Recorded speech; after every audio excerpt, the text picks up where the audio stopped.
Hi friends, Kerala special சம்மந்தி பொடி எப்படி செய்கிறதுன்னு பார்க்கலாம். கேரளாவில் மட்டும் இல்லைங்க, இது வந்து நாகர்கோவிலுமே ஸ்பெஷல் தேங்காய் பொடின்னு சொல்லலாம். இதுக்கு வந்து தேவையான பொருட்கள் என்னென்னு பார்க்கலாம் வாங்க. அரைமுறி தேங்காய் எடுத்துக்க, நல்லா முத்தின தேங்காவை எடுத்துக்கோங்க. அதுக்கப்புறம் துருவி வச்சுக்கோங்க. துருவி வச்சுக்கிட்டு அதுக்கப்புறம் எந்த கணக்கு வந்து 4 சில் தேங்காய், 100 தொழிலாத உளுந்து, அதுக்கப்புறம் 100 வந்து கடலைப்பருப்பு, ஒரு பெரிய எலுமிச்சை சைஸ் புளி வந்து அதையுமே எடுத்துக்கோங்க. காய்ந்த மிளகாய் ஒரு 10 மிளகாய் எடுத்திருக்கேன்.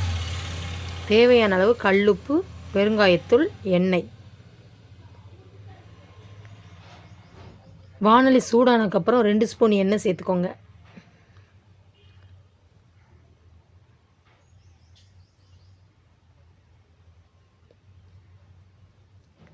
இந்த பொருளை ஃபுல்லாக நம்ம வறுக்கும்போது அடுப்பு வந்து சிம்மில் தான் வச்சுக்கணும், இல்லைனா கருகிரும். அதனால் எண்ணெய் சூடானதுக்கப்புறம் அந்த தொளி இல்லாத அந்த உளுந்து சேர்த்துக்கோங்க.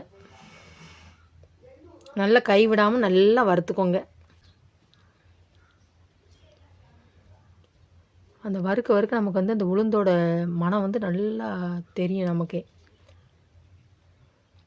ரொம்ப தீய விட்டுறக்கூடாது. கொஞ்சம் கலர் மாறவுமே, இந்த மாதிரி வரவுமே நம்ம வந்து ஒரு பிளேட்டில் வந்து எடுத்து வச்சுக்கணும்.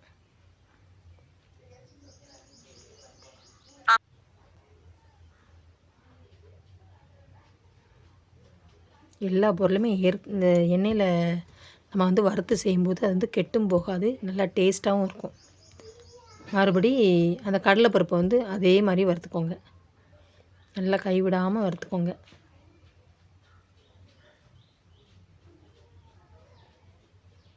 நல்லா அந்த எண்ணெயில் கிண்டியோட சரி 2 3 தான் வறுக்க அந்த மணம் வரும். அந்த கடலைப்பருப்போட மணம் வருமே, கொஞ்சம் கலரும் மாறணும். அந்த மாதிரி வருமே இந்த பிளேட்டில் எடுத்து வச்சுக்கோங்க.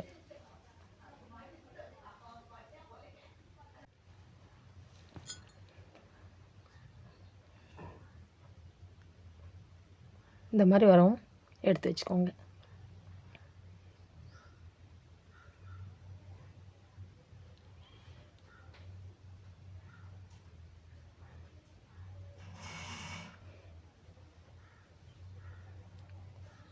காய்ந்த மிளகாய் சேர்த்து அதையுமே வறுத்துக்கோங்க.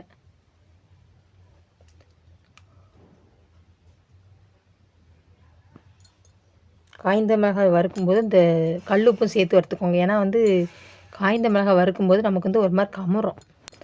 அந்த கல்லுப்பு அதில் சேர்த்தோம்னா அந்த கமறது வந்து வராது.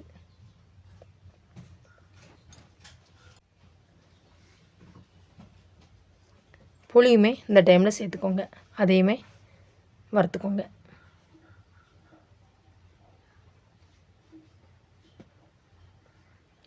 பெருங்காயத்தூள் தேவையான அளவு சேர்த்துக்கோங்க.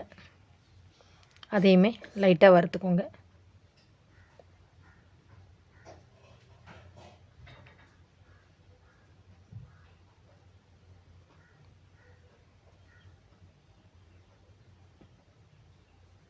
வறுத்துட்டு அதையுமே பிளேட்டில் தட்டி வச்சுக்கோங்க.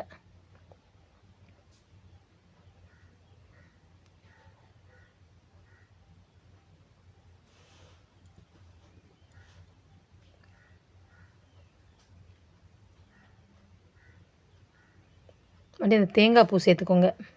தேங்காய் பூ வந்து ஈரப்பதம் இருக்கும். அந்த ஈரப்பதம் இல்லாத அளவுக்கு நல்லா வறுத்துக்கணும்.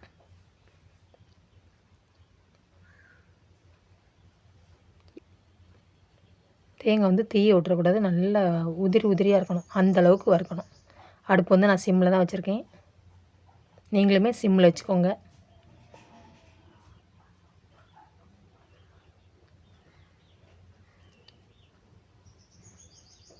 நல்லா பொழுன்னு இருக்கணும்.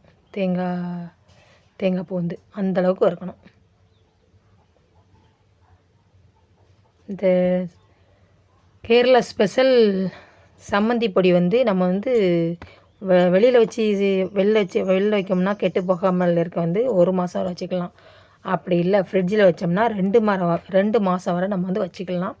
டூருக்கு எங்கேயாவது போனோம்னா கூட நம்ம வந்து அதை கொண்டு போய்க்கலாம். அவ்வளோ ஒரு சூப்பராக இருக்கும்.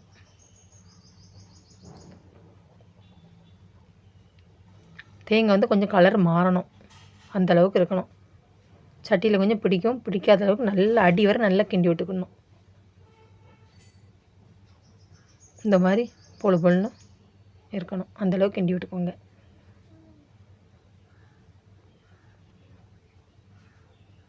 இதையும் அந்த பிளேட்டில் எடுத்து வச்சுக்கோங்க.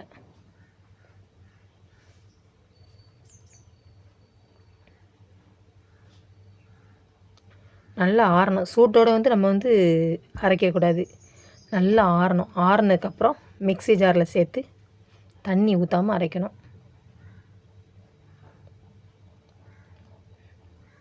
நான் வந்து அரைக்கும்போது காம்பை வந்து தூர நீக்கிட்டேன். வறுக்கும்போது மட்டும்தான் காம்போடு.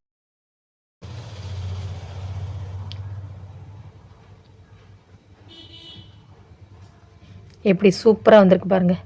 கேரளா ஸ்பெஷல் சம்மந்தி பொடி ரெடி. தேங்காய் பொடின்னு சொல்லலாம். சூப்பராக ரெடி ஆகிட்டு நல்லா பொழு பொழுன்னு இருக்குது. ஆனால் கைப்படக்கூடாது. கைப்பட்டால் வந்து கெட்டு போயிடும்.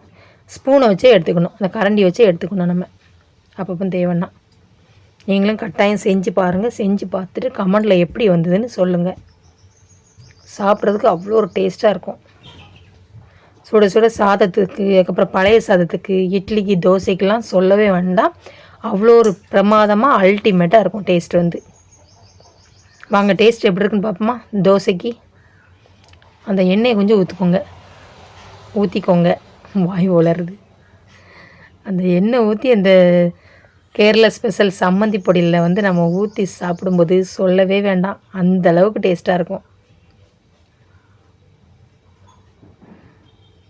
இந்த தோசையை அப்படியே பிச்சுக்கிட்டு, தோசை ஏற்கனவே சுட சுட இருந்தது.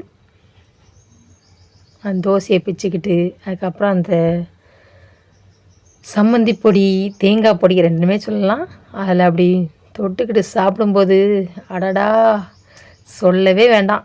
அந்தளவுக்கு அல்டிமேட் டேஸ்ட்.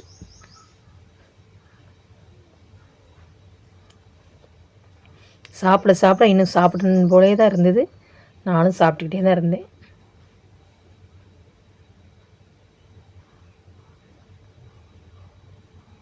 பார்க்கறதுக்கே எவ்வளோ ஒரு அருமையாக இருக்குது பாருங்கள். சூப்பராக சொல்லும்போது கூட வாய் ஊறுது. அந்தளவுக்கு டேஸ்ட்டாக இருக்கும். சும்மா நார்மலாக நம்ம சாப்பிட்லாம், எடுத்து சாப்பிட்லாம். அந்தளவுக்கு செம டேஸ்ட். சூப்பராக இருந்தது.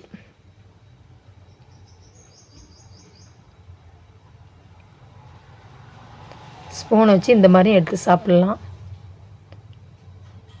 அவ்வளோ ஒரு டேஸ்ட். நீங்களும் கட்டாயம் செஞ்சு பாருங்கள். நம்ம வீட்டில் குழம்பு இல்லையா, அந்த டைமில் கூட இந்த மாதிரி கொஞ்சம் எண்ணெய் ஊற்றி சுட சுட சாதத்துக்கு கூட எண்ணெய் ஊற்றி சாப்பிட்டோம்னா அவ்வளோ ஒரு சூப்பராக இருக்கும். தேங்க்யூ.